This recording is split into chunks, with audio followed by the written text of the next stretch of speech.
नमस्कार, मैं हूं आपके साथ सरगम पंत। यहाँ पे इतनी बातें हो रही थी तो मुझे यहाँ पे रोकना पड़ा टीवी 9 और साथ ही में आज होने वाले मुकाबले के बारे में, क्योंकि मुकाबला ही कुछ ऐसा है। कॉर्बुल और वो जीतो रे होगा आज, या फिर विराट कोहली ध्वस्त कर देंगे कोलकाता को। यहाँ से शुरुआत करते हैं रीमा जी से। मैं देख रही हूँ मेकअप रूम से लेकर यहाँ तक लगातार इस मैच के बारे में बात हो रही है, और दोनों टीम्स को देखें तो अंक तालिका में भी लगभग ऊपर नीचे ही है, और टीम का प्रदर्शन भी एक जैसा ही रहा है। लेकिन आज जब मैदान किया वो भी फॉर्म में आ गए। जी, उन्होंने बता दिया है कि भाई फॉर्म गई थी, क्लास नहीं गई थी। जिस तरीके की उन्होंने पारी खेली, दोनों ही कप्तानों की यही कहानी है। शुरुआत इतनी अच्छी नहीं हुई, लेकिन अब लय में नजर आ रहे हैं। फिर मैं कहूंगी मुकाबला जो है वो महासंग्राम है। रेगिस्तान में फिर बरसात होने वाली है, क्योंकि मैच है शारजाह। बिल्कुल, और 2 back to back match KKR जो है ना वो हार से जीतती कैसे है वो जानती है, और आरसीबी भी अपना आखिरी मुकाबला बड़े मार्जिन से जीत के आया है। तो दोनों टीम तैयार है। आज पिच का क्या रुख रहेगा बहुत इंपॉर्टेंट रहेगा, क्योंकि लास्ट टाइम शारजाह में पिच थोड़ी स्लो हो गई थी। एब्सोल्युटली, इसी पे यहाँ पे बात करते हैं सुषमा से। शारजाह में जब मैच होता है ना, मैं बड़ी खुश हो जाती हूँ। हमने पहले देखे क्या चौके क्या छक्के, मजा आ जाता था मैच देखकर। लेकिन पिछले कुछ मैचेस में हमने देखा है कि इतना बड़ा स्कोर नहीं बन पाया। दिल्ली कैपिटल्स और राजस्थान रॉयल्स का भी हमने देखा। आज आपको क्या लग रहा है कि क्या कुछ पिच रिपोर्ट वहां पर रहने वाली है? क्योंकि खिलाड़ियों ने भी कहा है कि गेंद थोड़ी रुककर आ रही है अब, इसीलिए उतने रन नहीं बन पा रहे, खासतौर पर दूसरी पारी।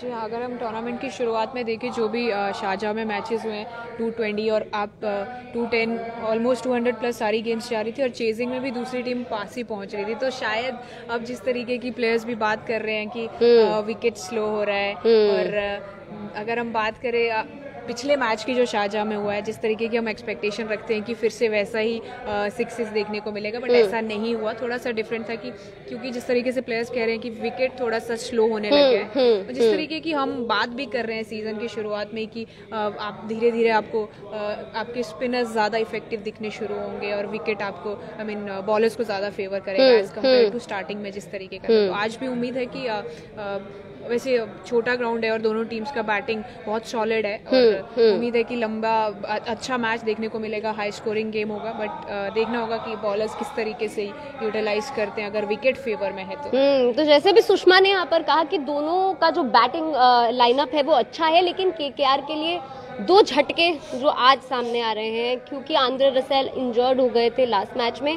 आपको लग रहा है आज खेलेंगे? मुश्किल लग रहा है। देखिए, केकेआर के अगर आप सोशल मीडिया देखेंगे हैंडल, तो उसमें आज फिट जिम में कुछ एक्टिविटी करते नजर आए रसल। तो मेरे को लगता है कहीं ना कहीं वो फिट हो सकते हैं मैच के लिए, क्योंकि तैयारी तो उनकी ऐसी लग रही थी। मैं खुश हो गई हूँ यहाँ पर। जी हाँ, क्योंकि वो ऑलराउंडर है। बल्लेबाजी में इतना करिश्मा नहीं दिखा रहे, लेकिन आउटस्टैंडिंग फील्डर है। गेंदबाजी में उनका हर मैच में योगदान है, और बल्लेबाजी में कभी भी वो चल सकता है, वो ऐसा खिलाड़ी है।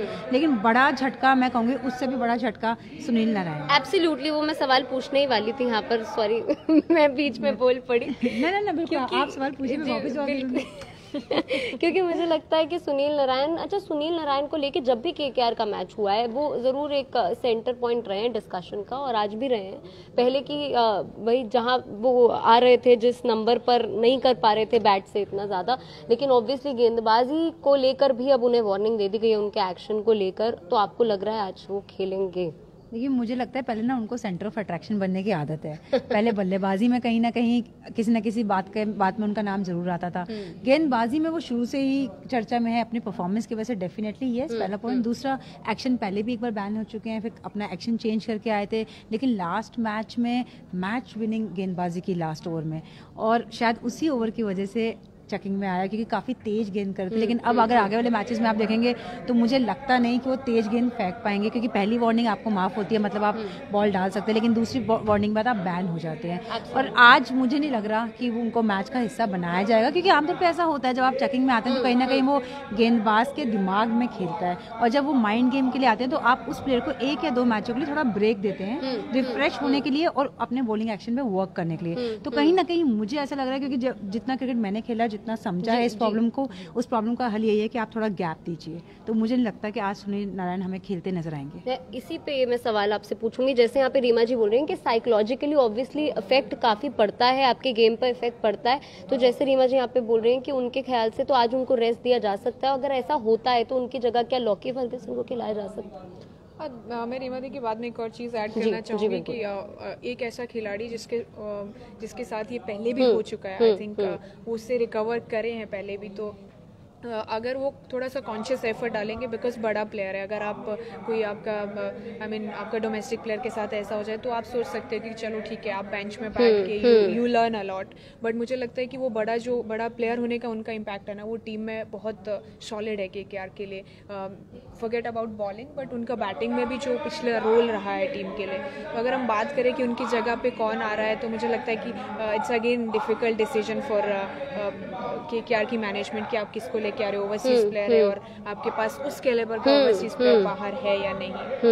तो मतलब मेरी बात पे ऐड किया, मैं इसकी बात पे ऐड कर लूँ अगर इजाजत हो तो आप बिल्कुल दोनों आपकी इजाजत है। इनके KKR की टीम में एक खिलाड़ी है क्रिस ग्रीन, जो कि लेग स्पिनर है, पावर प्ले के अच्छे गेंदबाज हैं, तो वो एक रिप्लेसमेंट मैं कहीं ना कहीं देख सकती हूँ। ऑस्ट्रेलिया के खिलाड़ी हैं, शायद सुषमा ने भी जरूर देखा होगा, BBL में काफ़ी खेलते हैं और हमेशा पहला या दूसरा ओवर डालते नजर आते हैं, लोअर ट्रैजेक्टरी से गेंदबाजी करते हैं, तो वो खिलाड़ी उनके पास एज अ रिप्लेसमेंट है जिसको अभी जगह नहीं मिली। CPL में भी उन्होंने अच्छा प्रदर्शन किया था, तो कहीं ना कहीं मुझे ऐसा लगता है अगर सुनील नारायण नहीं खेलते, जिसको जो मेरा सोचना है कि मेरी प्लेइंग इलेवन में वो नहीं है, क्योंकि उस टाइम पे खिलाड़ी को आप समय देते हैं जो आप कोच के साथ थोड़ा वर्क कर लीजिए, लेकिन कहीं ना कहीं क्रिस ग्रीन को शायद आज मौका मिल सकता है। आपको लग रहा है क्रिस ग्रीन को मौका मिल सकता है यहाँ पर? KKR की अगर हम बात करें तो KKR ने क्या किया ना कि हार के मुंह से वो खींच कर लाए जीत को, जो हमने लास्ट मैचेस देखे लकी रहे हैं, लेकिन आज कितने लकी रहने वाले हैं, क्योंकि दूसरी तरफ RCB है। आपको लगता है एज है कहीं ना कहीं, बॉलिंग अटैक भी बेटर है और क्रिस मॉरिस के आने से एक ऑब्वियसली मजबूती मिली है।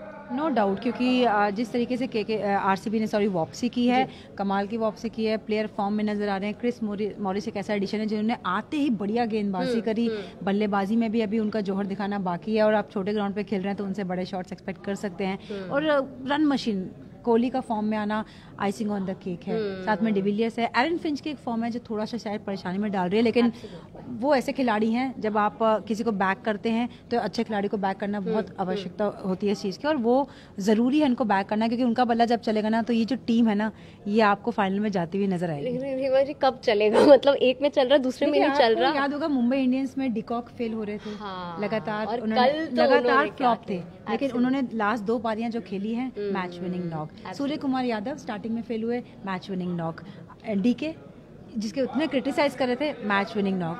तो जब मैं इसलिए मैंने मानना बहुत जरूरी है कि अगर किसी के पास काबिलियत है ना तो उसके मौके की कमी नहीं होनी चाहिए। तो ये खिलाड़ी ऐसे हैं जिनके पास काबिलियत है, ऑस्ट्रेलिया का कप्तान है, काबिलियत है, तो प्लीज मौके दीजिए। आप यहाँ पर ऐड करें, फिंच की यहाँ पर बात हुई है, और जैसे रीमा जी बोल रही हैं कि जिसको ज्यादा हम क्रिटिसाइज कर रहे हैं वो दिखा दे रहा है कि क्यों वो क्लास अपार्ट है और क्यों उसको इतना ज्यादा अनुभव है। जैसे हमने कल के मैच में देखा, डिकॉक की तो मैं फैन हो गई कल जिस तरीके की उन्होंने पारी खेली।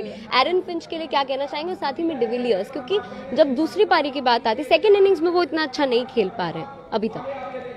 आई थिंक एक ही मैच था जिसमें वो लास्ट में अच्छा नहीं कर पाए, बट वो उन्होंने बहुत मैच विनिंग इनिंग्स खेली है बाद में भी। बट मुझे लगता है जहाँ एरन फिंच की बात है तो वो एक ऐसा बड़ा खिलाड़ी है ना, उस पर आप दाव हमेशा लगाना चाहेंगे, आप हटाना नहीं चाहेंगे, बिकॉज आपको पता है कि जिस दिन वो चलेंगे ना उस दिन वो अकेले ही इम्पैक्टफुल नजर आएंगे टीम के लिए, RCB के लिए। और मुझे नहीं लगता कि बैटिंग जब विराट कोहली इस रिदम में आ जाता है ना, हमने हमेशा देखा है, चाहे आप इस लीग को, इस सीजन इस लीग को छोड़िए, अगर कोई सीरीज भी होती है, वो इंडिया टीम में खेल रहा है, किसी भी टीम के लिए जब भी खेल रहे होते हैं, तो उनका ये कि जब एक बार वो रिदम पकड़ लेते हैं ना तो वो पीछे हट के नहीं देखते। तो शायद वो मोमेंटम मिल गया है इतने टाइम बाद, क्रिकेट खेलने के बाद लास्ट मैच में जिस तरीके से वो खेले, तो मुझे नहीं लगता है कि और जिस तरीके से क्रिस मॉरिस जब टीम में ऐड हुए हैं तो और आपका मिडल ऑर्डर और स्ट्रांग हो जाता है। ऑफ कोर्स उम्मीदें फिर से वही है कि आपको अच्छा स्टार्ट मिले इनिशियली, एरन फिंच का रोल इंपॉर्टेंट रहेगा और देवव्रत अगेन, तो आप किस तरीके से वो 6 ओवर्स यूटिलाइज करते हो, दैट इज मोर इम्पोर्टेंट। युवाओं की भी यहाँ पे बात होगी, देवदत्त वर्सेस शुभमन गिल होगा। अपना कंपटीशन ना अपने आप से ही होता है। देवदत्त तो साक्षात भगवान का रूप लगते हैं मुझे, अब RCB के लिए खेलते हैं ना, इतना कंसिस्टेंटली परफॉर्म कर रहा है वो युवा खिलाड़ी। अब मैं आकाश चोपड़ा की कमेंट्री सुन रही थी, उन्होंने बड़ी अच्छी बात बोली कि प्रतिभा प्रीमियर लीग के ये, क्योंकि युवा खिलाड़ी, कल राहुल तेवतिया को हमने देखा, पराग को देखा, शुभमन गिल को देख रहे हैं, देवदत्त पादिक्कल को देख रहे हैं, तो हर टीम में एक ऐसा युवा खिलाड़ी है जो अपनी छाप छोड़ रहा है और सिलेक्टर्स के दरवाजे खटखटाने शुरू कर दिए हैं। तो ये बड़ा अच्छा साइन है भारतीय क्रिकेट टीम के लिए भी कि आपके पास वो टैलेंट तो है, लेकिन क्या आप बड़े मंच पे शो कर सकते हैं? वो देवदत्त पादिक्कल ने करके दिखाया, 1 मैच में नहीं, 2 मैच में नहीं, लगातार। जब बड़े नाम फ्लॉप हो रहे थे तो देवदत्त पादिक्कल और नीचे शुभम दुबे वो एक अपना ही पिलर खड़ा कर रहे थे। तो कहीं ना कहीं मैं कहूँगी बहुत बड़ा पॉजिटिव है, इसीलिए कि आरसीबी इस बार आपको टॉप 4 में नजर आ रही है? इसमें ना मेरे एक दिल का सवाल है कि मुझे लगता है जब सामने आपके पास इंडियन टीम का कप्तान हो विराट कोहली, तो कहीं ना कहीं सबकी कोशिश रहती है यंगस्टर्स की कि अच्छा खेलना है, वहाँ पे इम्प्रेस करना है विराट कोहली को। मैं तो सोची थी दिल से कौन सा सवाल आया आपके? बड़े दिल से निकला है ये विराट कोहली। बिल्कुल, अगर आप भारतीय टीम के कप्तान के टीम में हैं और एक जहन में आपके होता है कि आप विराट कोहली के साथ बल्लेबाजी करने का मौका, उसी कप्तानी में खेलने का मौका, उसका भी दिल जीतने का मौका, तो केवल आपका दिल नहीं जीता उन्होंने, विराट कोहली का भी दिल जीता है। और बहुत से मैं कहूँगी कहीं ना कहीं सेलेक्टर की नजरें उन पर आ चुकी होगी, क्योंकि पहले जब सुषमा हमने बात की थी कि 1 या 2 मैच में तो प्लेयर कर देता है, लेकिन जो कंसिस्टेंटली करता है वो खिलाड़ी कहलाता है। और उसमें पदिक्कल ने कहीं ना कहीं मैं कहूँगी बाजी मार ली है। बाजी मार ली है, लेकिन आज कौन बाजी मारेगा, किसके पास है एज आपके ख्याल से आज? लगता है आरसीबी। आरसीबी? यस, थोड़ा ज्यादा आरसीबी बोल रही की फॉर्म में विराट आ चुके हैं। सुषमा तो बोल रही ओवर एंड आउट आरसीबी। और मैं एक और बात ऐड करना चाहूंगी कि अगर हम स्पिनर्स डिपार्टमेंट कंपेयर करें ना, तो वॉशिंगटन सुंदर, जिनको हम कभी जिस तरीके से हम अक्षय पटेल की बात नहीं कर रहे हैं, और बिकॉज विकेट्स मुझे लगता है इनिशियली जो वो ब्रेक थ्रूज दिला रहे हैं ना आरसीबी को, वो मोमेंटम है। अगर हम बैटिंग में फर्स्ट 6 ओवर्स में मोमेंटम की बात करते हैं, तो बॉलिंग में वो वॉशिंगटन सुंदर वो काम कर रहे हैं, और बीच में आके फिर चहल। तो मुझे लगता है शायद तीनों डिपार्टमेंट में आरसीबी के पास थोड़ा सा ज्यादा एज है एज कम्पेयर टू। आप क्या सोच रहे हैं, कॉर्बो लॉर्बो जीत रहे या फिर बैंगलोर? कॉर्बो लॉर्बो जीते हुए दिल के करीब आपके है। मैंने इसके थोड़े से एज में अपना एज भी जोड़ दिया है, तो मेरा भी मानना है कि आरसीबी स्ट्रॉन्ग साइड है, लेकिन मैं केकेआर को भी साइड नहीं कर रही, क्योंकि वो ना दूसरी टीम जीतती रहती है, फटाफट से जीत लेके अपने पॉकेट में लेके चल पड़ती है। जहाँ पे सीएसके जीतता था वो साइड हो गया और केकेआर अपने जीतते हुए निकल गई, तो वहाँ पे शाहरुख खान ऐसे करते नजर आ रहे कि भाई आज राहुल, नाम तो सुना होगा कि राहुल त्रिपाठी जिस फॉर्म में है, उनका भी छोटे ग्राउंड पे बड़ा खेल आज बाकी है। तो कॉर्बो लॉर्बो जीतो तो आज होगा या फिर विराट कोहली ले जाएंगे आज की गेम? तो यहाँ पर जो एज दोनों ने दे दिया, जो धार जो है ना तेज हो गई है आरसीबी की भी।